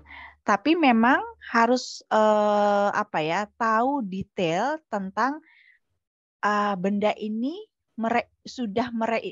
masih mereinforce atau sudah tidak mereinforce. Gitu. Nah, itu butuh kejelian mata. Siapa yang melakukan Aba Fibi-nya gitu. Karena kalau Aba Fibi yang sebenarnya adalah fun juga gitu. Ya. Benar-benar. Itu sih, Bu. Saya lanjut ya, Bu. Ini kejaran waktu. Silakan. Boleh. Ibu Wulandari. Anak hanya mau komunikasi dengan orang tua saja, dan itu pun belum pernah bertanya. Ya. Hanya mau bertanya apa yang dia mau. Misalkan kunci HP-nya berapa, tapi giliran ditanya orang lain nggak mau jawab. Jadi kami sebagai orang tua harus terus mendampingi dan mengingatkan untuk menjawab pertanyaan orang lain. Kalau dilihat Bu Wulandari ya tadi. Ya. Kalau di floor time, kenapa floor time itu adalah sebuah proses.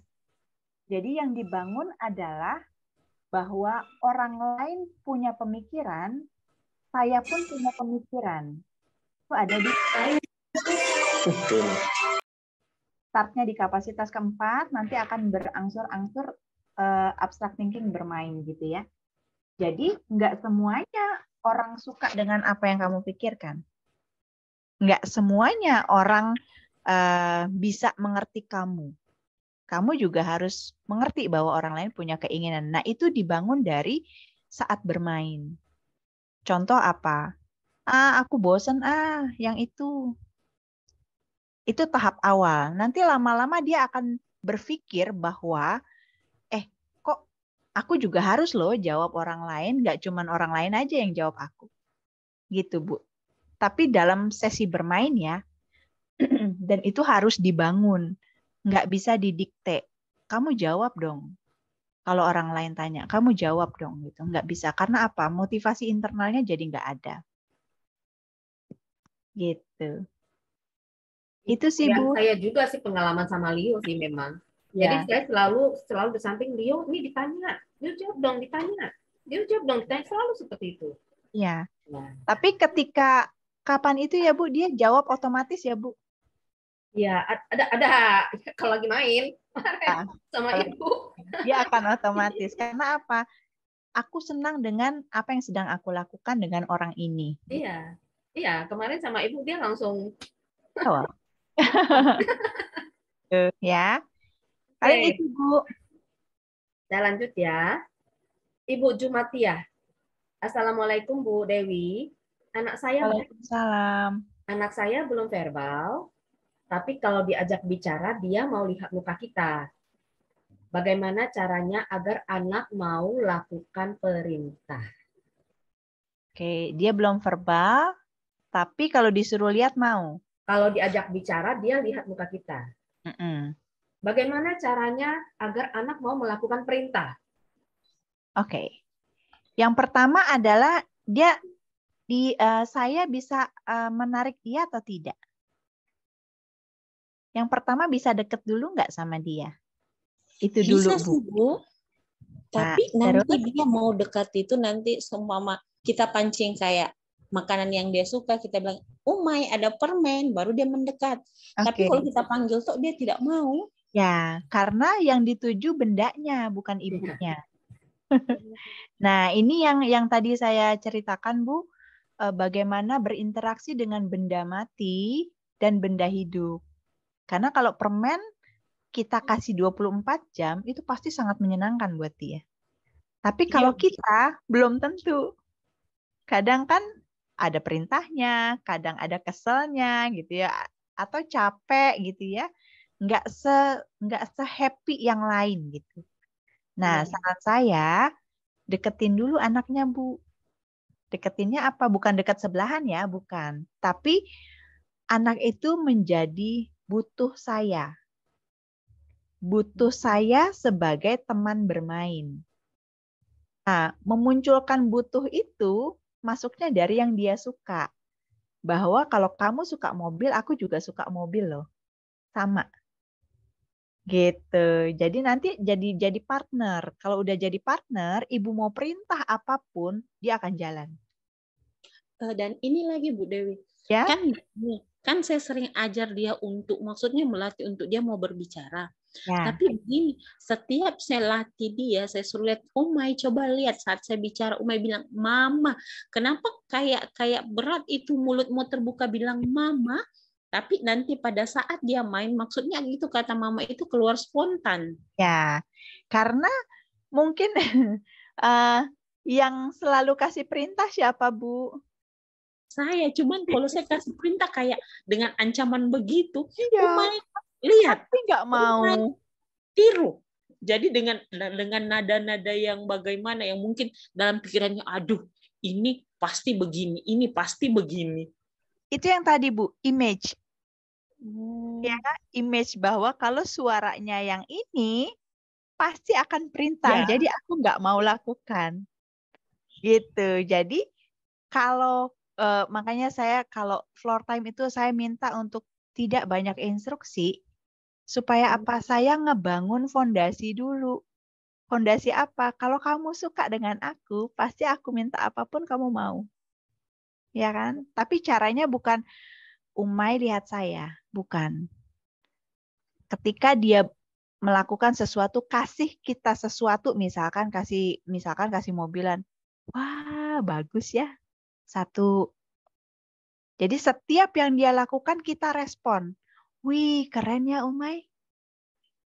Nanti dia bersuara apapun, wah, suaranya bagus Umay ya. Lama-lama dia akan cari ibu. Lama-lama dia akan otomatis lihat. Karena dia menunggu respon balik ibu terhadap apa yang dia lakukan gitu. Nah, itu fondasinya, Bu. Itu dibangun dulu, baru nanti ada mau dong, Mama dong, yang ini. Itu apa ya, Umay ya? Otomatis ketika dibilang itu apa, dia akan gini. Otomatis kontak matanya akan muncul. Gitu, Bu. Iya. Tapi nadanya harus diatur ya, Bu. Iya, Bu, kadang kayak gregetan sekali. Umay lihat, tidak mau. Umay lihat. Sudah, kalau tidak mau sudah. Emosi sendiri. Ya, ini intonasinya jadi naik. Pasti kalau ibu bersuara seperti itu, ibu nggak mungkin, Umay, nggak mungkin. Pasti Untuk mukanya senyum itu tegang yang gitu susah, ya. Bu. Kadang dibikin senyum kayak dalam keadaan emosi, dibikin senyum kayak Pasti bagaimana nggak ya, bisa. dia lihatnya saja kayak lucu. Jadi bukan Tuh. mendekat malah lari, sudah Iya. capek sendiri. Iya. Nah, kalau ibu sedang tidak baik-baik saja. Kalau saya bilangnya sedang tidak baik-baik saja. Tidak baik-baik saja itu bukan sakit ya, Bu. Bukan. Iya. Tapi emosiku lagi bergejolak. Jadi kalau saya bicara floor time, yang tadi ada FEDC itu Bu, yang 1, 2, sampai 6. Ya, Kalau saya bicara sedang konsultasi, saya juga perhatikan Ibu ada di FEDC berapa. Kalau Ibu ada di FEDC 1, saya nggak mungkin komunikasinya panjang-panjang. Misalkan, Umay gimana? Nggak apa-apa kok, dia kok. Nadanya udah gitu. Pasti saya nggak tanya yang lebih lagi. Ibu lagi kenapa? Pasti saya tanya itu. Nanti keluar deh, capek, banyak kerjaan, nggak ada ART, bla bla bla bla. Nanti udah keluar semua, nadanya turun, baru saya bisa komunikasi lebih banyak. Gitu. Jadi atur nada dulu ya Bu, sama tenangin hati dan pikiran. Gak gampang Bu. Betul. Saya pun merasakan. Ya. Ya, makasih Bu. Sama-sama Ibu. Oke, terima kasih Bu Dewi. Sama-sama Bu. Dari ini Alif, saya nggak tahu Ibu atau Bapak ya Alif ini. Selamat malam Bu Dewi. Malam. Saya izin bertanya terkait salah satu cara untuk mencapai komunikasi dua arah. Kan salah satu yang paling utama adalah mengikuti kesenangan anak. Nah, setelah kita mengikuti kesenangan anak, anak tidak mau berhenti. Sehingga sulit untuk masuk terapi. Oke. Cara memberhentikannya bagaimana ya Bu tanpa membuat anak marah? Oke. Pak, Bapak atau Ibu ya? Bapak. Oh, Bapak, Pak Alif. Boleh open mic ya. Kesenangannya apa, Pak? Iya, jadi itu beda-beda sih, Bu. Jadi biasanya tiap terapi dia itu suka sama satu permainan. Nah, waktu itu dia tuh suka sama permainan alat perkakas gitu, Bu. Perkakas dari kayu. Nah, biasanya itu kita itu kasih silent episode itu kasih waktu dia main sekitar 5 menit. Kemarin ketika sudah habis kita sama rada bunyi. Nah, itu ngerti. Nah, tapi kemarin setelah bunyi dia tetap marah. Aku belum boleh bermain, aku masih mau main. Giliran terapinya itu masih berjalan. Cara masuk terapinya bagaimana bicara mengkomunikasikannya? Oke. Berarti anak ini kalau saya lihat ada di FEDC 4 sama kayak yang tadi. Dia ngerti banget. Dan aku pingin main lebih dari waktu yang sudah ditentukan. Nah, itu jadwalnya negosiasi, Pak. Negosiasinya gimana? Kalau dia tidak bisa diinformasikan melalui perkataan, karena kalau kata-kata kita kan nggak real ya. Nggak ada tulisannya gitu. Iya, betul. Ya. Jadi Bapak bisa pakai visual, bantuan. Perkakas, contreng. Kalau apa syaratnya? Main A, B, C, baru bisa main perkakas lagi. Nah, kalau udah itu, main misalkan prosotan udah belum? Centang. Main ini udah belum? Centang. Belajar ini udah belum? Centang. Kasih perkakasnya. Nah, dilarang itu bukan berarti dia, pemahaman dia adalah ketika aku disudahi, aku nggak bisa main lagi. Nah, ini fungsinya negonya kamu masih bisa main, tapi setelah ini. Dan itu harus jujur dilakukan ya, nggak boleh dibohongin. Oke. Ya. Kegiatan dia selama terapi itu di list itu, nah baru kita gitu ya Bu ya. Baru dia iya. Kan kita negosiasi, ya. Oke. Makasih Pak Alif. Terima kasih Bu Dewi. Sama-sama. Lanjut ya Bu. Boleh Bu. Ibu Yesika, ini tapi saya agak bingung ini tulisnya. Kesediaan kita sebagai orang tua untuk melibatkan anak dalam percakapan, Ibu Yesika maksudnya bagaimana ya? Bu Yesika. Oh iya Bu, maaf. Itu tadi pas ada pertanyaan tentang intervensi. Tadi jawaban saya tulis di situ gitu. Oh gitu. Oh, oke. Baik. Saya lanjut yang lain ya. Ya, silahkan Ibu Bu. Natania. Malam Bu. Jadi Malam. saat bermain sama anak, melihat respon anak. Jika saya tanya, anaknya nggak peduli, malah lari. Saya tetap ngomong jawab sendiri ya Bu. Oke. Kalau lari, berarti kan dia memberi informasi ya, Bu. Nggak mau jawab ya? Ya udah deh. Berarti saya tanya, dia memberi respon dengan lari. Berarti kan nggak mau jawab.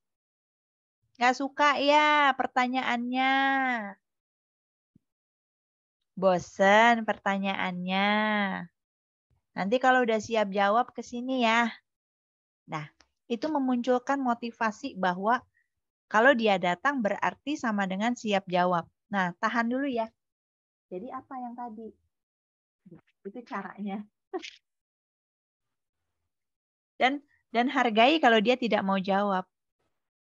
Kalau lari kemungkinan 1 masih mau main, 2 aku nggak suka pertanyaannya, 3 banyak faktor yang banyak informasi yang bisa diberikan anak itu ketika lari, Bu. Gitu. Kejawab nggak, Bu? Halo Bu, iya baik. Halo. Terima kasih. Sama-sama Iya. Ibu. Oke, saya lanjut. Ibu Siti Mutmainah. Oke. Ini bertanya ya Bu, jika Ya. anak SD usia 10 tahun, nonverbal, Ya. mengalami disabilitas intelektual, saat ini sedang terapi VB-ABA, sudah mulai bisa mending dan ekoik, kata-kata tertentu yang menjadi kesukaan dia. Ya. Nah, misalnya sudah bisa ekoik dan labeling susu, kurang lebih 3 kali dalam 3 pertemuan. Tapi di sesi selanjutnya, dia tidak keluar lagi kata susu. Bagaimana caranya agar anak mau keluar kata tersebut lagi? Karena sudah distimulus susu, gambar, diajarkan listener responding, tetap saja tidak keluar lagi kata-katanya. Apakah ada kesalahan dalam stimulus atau cara saya yang kurang tepat ya, Bu? Ini sudah benar ya, Bu. Urutannya benar ya, Bu, gitu. Tapi masalahnya dia butuh susu atau tidak? Bu Siti. Iya, mohon maaf Bu. Saya Ya. lagi di luar. Suaranya agak bising, nggak apa-apa Ibu ada Nggak noise. apa-apa, nggak apa-apa. Iya, jadi dia butuh susu Bu. Jadi kalau setiap pagi itu dikasih susu gitu. Makanya kami kasih sesuatu yang dia suka gitu. Oke. Buat Dia sedang haus atau tidak, Bu? Oh, kalau itu nggak mesti sih Bu ya. Itu dia. Kebutuhan itu yang tadi saya bilang, maksud, keinginan itu akan memotivasi dia untuk mengatakan sesuatu. Butuh atau tidak? Kalau butuh kita bilang. Kalau nggak butuh, misalkan saya nggak haus, tapi dikasih susu, kan dia nggak perlu bilang susu. Iya, Karena iya. nggak butuh. Nah, itu yang dibangun, Bu. Butuh rasa haus itu butuh susu gitu. Atau mungkin nggak susu, air putih. Kalau air itu dia udah mulai keluar kata ae kayak gitu kan. Ya. Cuman Anggap aja iya. Ya, kadang keluar, kadang enggak, Bu. Ya, Itu nggak juga apa-apa. sih. Masih belum Nggak apa-apa. konsisten gitu. Iya. Nah, yang Ibu tambahkan sedikit aja ya di program yang tadi, kebutuhannya dimunculkan dulu. Misalkan habis makan gitu kan haus ya sebenarnya. Iya. Tungguin deh susu gitu. Iya ya. Oke, Bu. Ya. Iya, cukup menjawab, Bu. Kejawab Makasih, ya, Bu. Bu. Ya, Iya. sama-sama. Oke, dari Ibu Dewi Oktavia. Bu, apakah metode DIR floor time harus dikombinasi dengan terapi yang lain, seperti okupasi dan ABA? Kalau iya, bagaimana menerapkan metode floor time ini pada terapi tersebut? Katanya kan anak jangan diperintah. Bagaimana caranya tanpa memerintah? Oke. Nah, kalau okupasi biasanya saya okupasi, Bu. Saya okupasi terapis. Jadi ketika saya pegang anak, saya akan mengkombinasi dua metode. Satu, sensori. Dua, floor time. Jadi saya lihat kebutuhan sensori, ya. Kalau floor time kan masuk dari apa yang dia suka. Misalkan dia suka mobil-mobilan, tapi anak ini kebutuhan geraknya banyak. Saya bawa mobilannya naik ke atas prosotan. Wah, mobilan naik. Harapannya adalah dia mendapat input yang dibutuhkan ketika dia naik prosotan. Jadi bukan iseng-iseng ngasih mobilannya naik prosotan gitu, bukan. Tapi ada yang mau saya tuju di sana. Ketika inputnya dapat, pas, regulasinya akan baik. Kalau regulasinya baik, harapan saya kapasitas selanjutnya akan lebih baik juga. Itu kalau dikombinasi dengan sensori. Misalkan input yang diberikannya pas, nggak berkelebihan, nggak berkekurangan. Kalau kelebihan bisa overload ya, responnya beda lagi gitu. Nah, itu yang harus diperhatikan. Kalau dengan ABA, biasanya bertolak belakang. Biasanya. Kalau mau sesi ABA sendiri, floor time-nya sendiri. Jadi terapinya dapatnya 3 gitu ya. Okupasi, ABA, time. Tapi ABA dengan floor time bisa dijadikan satu sesi gitu. Sesinya masing-masing gitu. Jadi anak dengan B itu harus ada instruksi. Dengan B tidak. Harapannya lebih fleksibel, ABA dia nggak perlu lagi yang harus patuhnya harus sedemikian rupa. Dia sadar melakukan itu yang dibangun di floor time. Kecil lagi ya? Iya, kecil lagi Bu. Baru saya mau bilang. Oke. Para orang tua peserta seminar, ini sudah jam 9 lebih 7 menit ya di jamnya kita. Mungkin tinggal beberapa pertanyaan lagi saja. Nanti pertanyaan-pertanyaan yang masih belum bisa dijawab akan dijawab setelah acara ini by chat ya Pak Milio ya. Bagaimana? Pertanyaan-pertanyaan yang tidak terkejar dijawab hari ini semua nanti akan dijawab oleh Ibu Dewi by chat. Boleh. Ya. Boleh. Nanti saya ini waktunya sudah lewat 8 menit gitu ya. Iya. Mungkin coba 2 pertanyaan lagi. Pertanyaan lagi. Gimana Bu Dewi? Boleh. Pertanyaan Ibu, lagi ya. Bapak, iya boleh. Boleh, silakan Bu. Dari Pak Hans. Maaf Bu, nanya lagi. Oh ini boleh. Pak Hans lagi nih. Pak Hans ya. Nggak apa-apa nih Bu? Nggak apa-apa Bu. Maaf Bu, nanya lagi. Artinya anak-anak demikian tidak bisa dipaksa belajar dan harus playful. Maka tidak bisa ikut apapun yang akademik ya. Jadi kurikulum apa yang memasukkan pendidikan dalam bentuk permainan terus-menerus sehingga terus ya Bu? Nah, gini Pak Hans, kalau di tahapnya floor time, kalau sudah sampai FEDC 4, yang tadi Pak Alif, Ibu siapa tadi satu lagi ya, itu sudah mulai masuk aturan. Ya, aturannya apa? Aturannya kalau kamu mau main perkakas, boleh, tapi ini dulu. Gitu. Basicnya adalah aku senang dulu, ketika senang, ego akan naik. Perkembangan selanjutnya ya, ego itu akan berkembang. Kalau aku senang, selanjutnya ego akan berkembang, selanjutnya aku punya power. Power mengendalikan orang. Kalau aku bilang enggak gitu, wah pasti mamaku boleh ini enggak. Tapi nggak bisa begitu di floor time. Kamu juga punya aturan, kami pun punya aturan. Cuma permasalahannya nadanya tidak apa ya, tidak marah gitu. Kalau mau main ini boleh. Kalau mau yang itu, ya mohon maaf nggak bisa. Saya respect dengan keinginanmu. Waktunya belajar, belajar.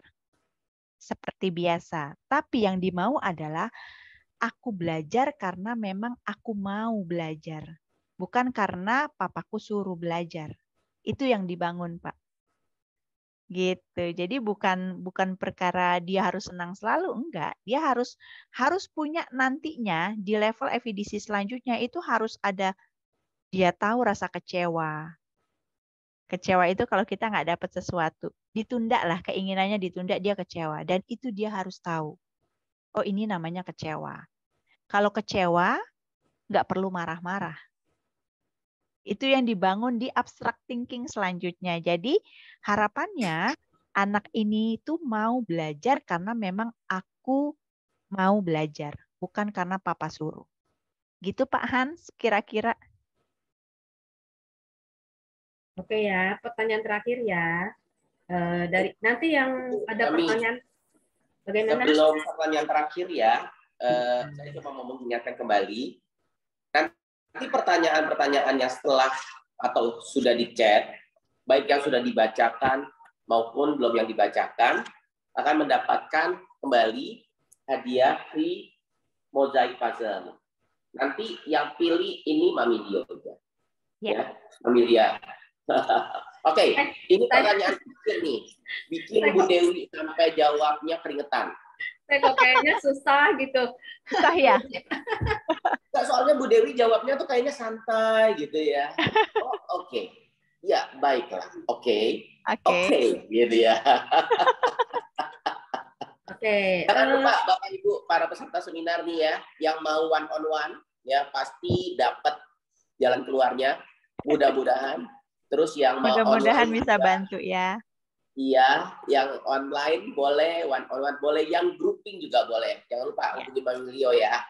Oke, selanjutnya pertanyaan terakhir Mami Lio. Ya, untuk pertanyaan yang belum terjawab nanti saya akan coba pakai chat aja ya, karena di sini saya lihat ada beberapa yang sudah pernah nanya, maksudnya satu orang nanya 2 kali, jadi saya lewatkan dulu ya.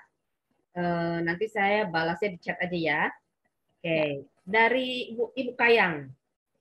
Ibu Dewi mau bertanya, sampai kapan penerapan Dear Floor Time ini diberikan pada anak? Dan cukupkah anak hanya mendapatkan terapi Dear Floor Time saja? Oke. Bu, floor time itu bukan segalanya.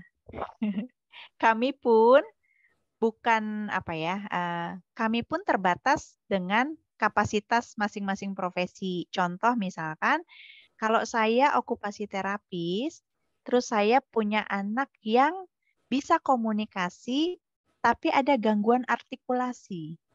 Pasti saya butuh teman, namanya terapis bicara, yang bisa lakukan itu gitu. Jadi urusan emosi, urusan negosiasi, urusan konsep berpikir abstrak itu urusan saya. Tapi kalau urusannya postur misalkan, ada spastisitas di anak CP misalkan, saya butuh teman lain. Teman lain entah itu fisio, entah itu terapis bicara yang membantu program saya. Karena program saya nggak akan maju kalau ada hambatan di area tertentu. Contoh artikulasi misalkan. Kalau anak ini sadar aku artikulasiku jelek, jadi aku nggak mau komunikasi, pasti terhambat di saya. Ya, karena dia malu. Jadi saya butuh orang untuk membantu program saya gitu. Jadi nggak selamanya hanya floor time saja. Saya pun butuh terapis lain gitu. Yang bisa saya lakukan di area floor time secara general itu yang kita lakukan. Kalau spesifik postur, fisio. Spesifik artikulasi atau ada problem makan misalkan, terapi bicara gitu. Ya. Kayak gitu, Bu. Jadi kita butuh partner. Ya. Kenapa ya? Oke. Sudah? Selesai. Selesai Pak Palio. Oke, selesai. Terima kasih Bu Dewi. Waduh, excited banget. Saya sampai dengerin dari tadi dengar. Karena semua yang Ibu sampaikan itu kami ngalamin. Semuanya kami ngalamin. Benar-benar. Kayak kita main, ya dia tuh suka banget main binatang ya. Saya kalau samperin dia tuh duduk dulu. Terus main, ajak ikutan main. Kadang-kadang saya deretin dulu sendiri gitu. Tiba-tiba dia datang, dia ambil, nggak mau mainannya nggak boleh dimainin. Ya. Itu lucu. Makasih Bu Dewi. Sama-sama Bapak, semoga ini ya bermanfaat ya. Iya. Oke. Para maaf Bu Dewi, maaf Ibu Lio. Maaf tadi pertanyaan yang satu lagi belum kejawab. Nanti pakai chat yang mana yang belum dijawab? Sampai kapan Dear Floor Time ini dipakai gitu loh untuk anak. Jadi pada saat anak mendapatkan terapi Dear Floor Time itu dia sampai kapan bisa di stopnya atau bagaimana gitu? Kalau kapasitasnya sudah sesuai dengan usianya.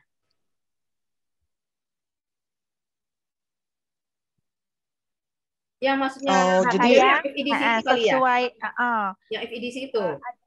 Betul. Ya. Ada panduannya. Jadi usia misalkan usia 3 bulan atau Hai Mbak Kayang. Ya. Jadi kalau siap lanjut di usia misalkan 2,5 tahun dia negosiasi harus muncul itu sudah ada gitu ya. Problem muncul itu sudah ada sesuai kondisi emosi normal, perkembangan normal ya itu gitu. Tapi oke. pakai di sehari-hari sih Mbak. Oke deh. Kita terjawab ya. Terima kasih ya. Aduh kita sudah lama ya tadinya pengen tidak bersua. bikin terhambat pandemi ya waktu itu. Oke, terima kasih ya Mbak Dewi ya. Sehat terus. Sama-sama Mbak Kayang. Oke, Mami, sekarang kita tentukan siapa pemenang untuk giveaway yang kedua, boleh? Oke, sebenarnya saya mungkin kurang ahli ya. Tapi saya coba untuk sebentar, mana tadi nih? Mungkin saya jatuhkan ke Ibu Dewi Octavia, Bu. Yang pertanyaannya, apakah Dear Floor Time ini harus dikombinasikan dengan terapi lain, okupasi ABA? Kalau iya, bagaimana menerapkan metode Floor Time tersebut? Kan anak nggak boleh diperintah. Terus gimana caranya tanpa memerintah? Itu mungkin yang saya. Oke, selamat buat Ibu Martini ya? Ibu Dewi Octavia. Oh sorry, Ibu Dewi Octavia. Selamat. Karena saya sendiri pun bingung, Bu. Kita kan kalau balik lagi, kalau kita ABA kan seringnya ya begitu. Tunjuk ini, mana itu. Kita jadi susah. Atau kita bicara OT ya, tangkap bola, lempar, tangkap, lempar. Kan seperti itu. Gimana tanpa merintah? Jadi bingung. Padahal kita jadi seperti dia itu fun loh. Ya, kayaknya waktunya nggak cukup ya. Lebih banyak lagi, ini pun sudah molor. Ya, Ibu-ibu, Bapak-bapak, para peserta seminar. Demikian acara seminar kita malam hari ini. Semoga bisa membantu, semoga bisa bermanfaat ya bahasanya Bu Dewi ini. Ya, jadi nanti pertanyaan yang belum dijawab akan dijawab melalui chat. Lalu nanti informasi untuk coaching tadi bisa juga dengan Mami Lio, ya. Lalu untuk yang menang nanti juga akan berkomunikasi dengan Mami Lio untuk dikirim. Terima kasih. Selamat malam untuk para peserta seminar. Sampai ketemu lagi di seminar-seminar selanjutnya. Selamat malam. Terima kasih Bu Dewi. Bermanfaat. Terima kasih Bu Dewi. Terima kasih Mami Lio.